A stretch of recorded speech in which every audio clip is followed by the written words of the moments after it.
Jo, welcome to my craft room.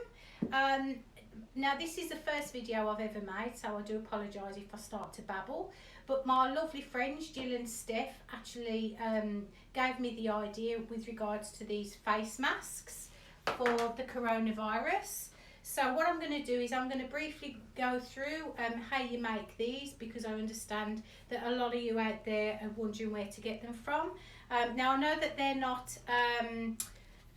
they don't protect you 100%. The medical ones protect you about 80%, I believe. And so I read an article this week, these actually stop between 50 and 60% of germs going through. So well worth having a go, getting the dust in the sewing machine off, and yeah, here we go. Right, so what you'll need for this little project is you will need 3 layers of fabric. Now I actually love batiks, so that's why I'm using batiks. There's no plain side, so that's good. So you'll need two pieces of really closely woven cotton, and also I've got this bright yellow flannelette for the middle, so you'll need those. You'll need a couple of pins, or if you've got these clips, use the clips.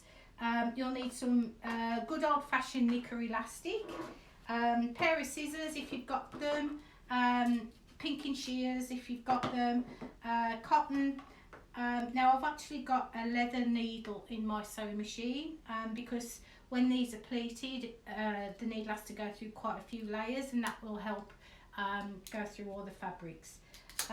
And this is a purple thang, so it just helps you to push out your corners, which we'll go through in a minute. So right, let's get to it. Right, so I didn't give you the dimensions of the fabric that you'll need. So I'm making an adult's mask today, and the 3 pieces of fabric need to be 6 inches by 9 inches.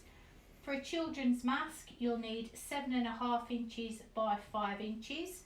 And with regards to the elastic for around the ears, for the adults you'll need 7 inches, or if the adult has a slightly larger head, you'll need 7.5 to 8 inches, and the children's you'll need 6 inches of elastic around each ear. Now this elastic is actually 9mm wide, but I think if you can get something slightly narrower, it will be more comfortable. So what you'll do is you'll get your top fabric and your flannelette. You'll then get your elastic and you'll place it, pin it a couple of millimeters over the seam, about 1/2 inch from the edge, and then you'll pin or clip that. Now I like these clips, so I'll use these clips. And then you do the same with the other side, so about 1/2 inch in from the end, and you'll clip that there, making sure not to twist the elastic, and then you'll turn it round and you'll do the same the other side. There we go. So you'll clip that there, and then around there like that. Oops, clip that there. And then what you do is you go and get your next piece of fabric, your cotton, and you place that on the top. And then what you do is you then carefully clip that on top of all your elastic and your other pieces of fabric. Beautiful. Oops. Right, and now we're ready to take it to the sewing machine. Right, so what you need to do before you start is I would, because we've actually got to turn all this inside out once we've sewn it. So I'll put like, oh, that's come undone there. Just bear with me a second. Clip that there. So what you need to do is just pin as a reminder, or a marker really, of where you're going to keep that opening. And what I would suggest you do is when you're sewing, is when you're going over the elastic, is to go backwards and forwards. Just do it a couple of times just to strengthen it a little bit. So we'll take it to the machine. My stitch size is 2.5 for this, and it's 1/4 inch in, and I'll start there. There we go.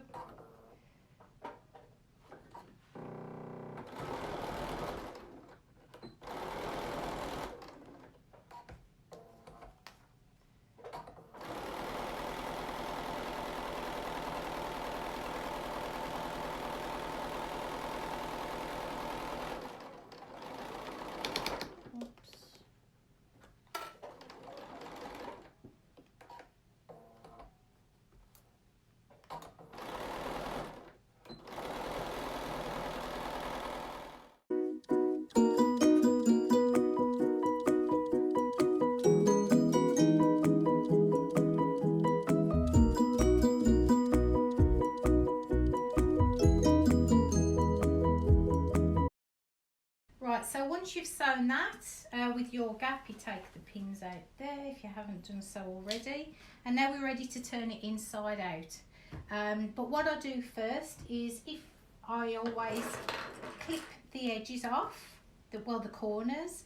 So making sure not to clip into the stitches, just clip the corners off like that, because that'll actually stop any bulk. We're trying to reduce bulk, so I like nice neat seams no matter what I'm making. And then if you've got pinking shears, again to reduce the bulk, just go around the edges. And these pinking shears are a little bit hard. Ooh. Making sure not to cut into the stitches. Go all the way around just to get rid of some of that bulk. There you go. And where the opening is, just clip the part that you've sewn just to get rid of some of that bulk there. There we go. So what I'm actually going to do with the opening is we will press that down, but I'll just go through that shortly. So now we're ready to turn it inside out. Get rid of all these little bits here.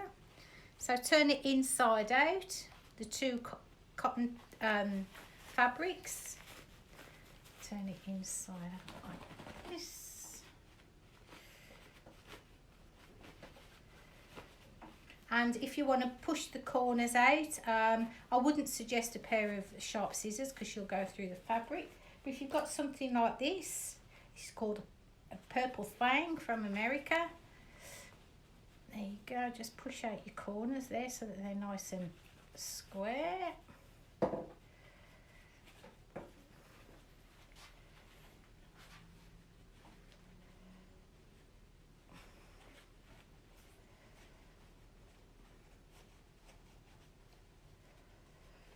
There we go, let's get rid of all this rubbish there.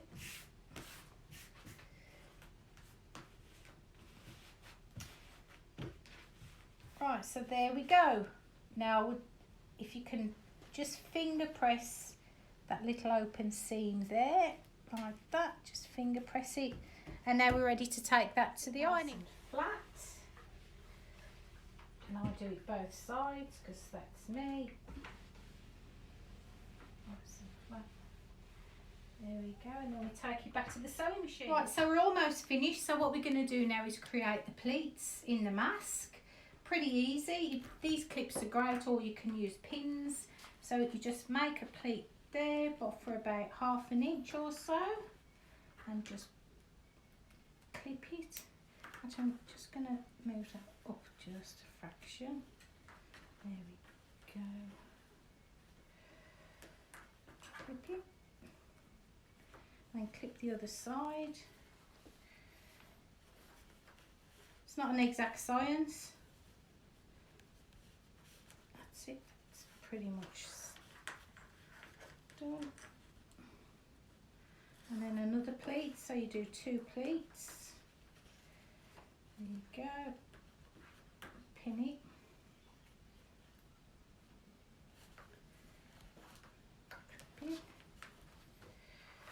Right, and we're on the last run now, so we're just going to start to sew it. I always start from the corner, but that's just me.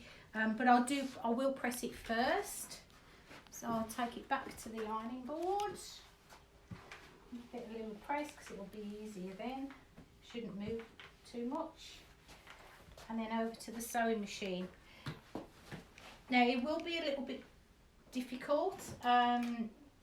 For the needle to go through all these layers of fabric, so just take your time, and you may have to force it through a little bit, but for the sewing of the pleats, I would suggest, if your machine allows it to, that you increase your stitch length to 3.5. There is a lot of layers to go through, and it does help.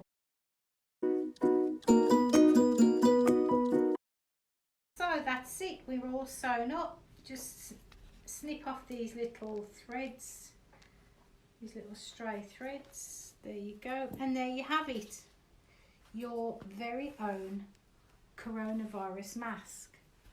So put it on. I'll just take my glasses off. So you just put it put it on like that, and then there you go. So look, keep safe. It shouldn't take you too long to make these. I do know that people have made these using some old sheets, and apparently tea towels are very good as well, but I would suggest that you use cotton and don't use anything with polyester in it, otherwise yeah, it could be very hot. But keep safe, and thank you for your time.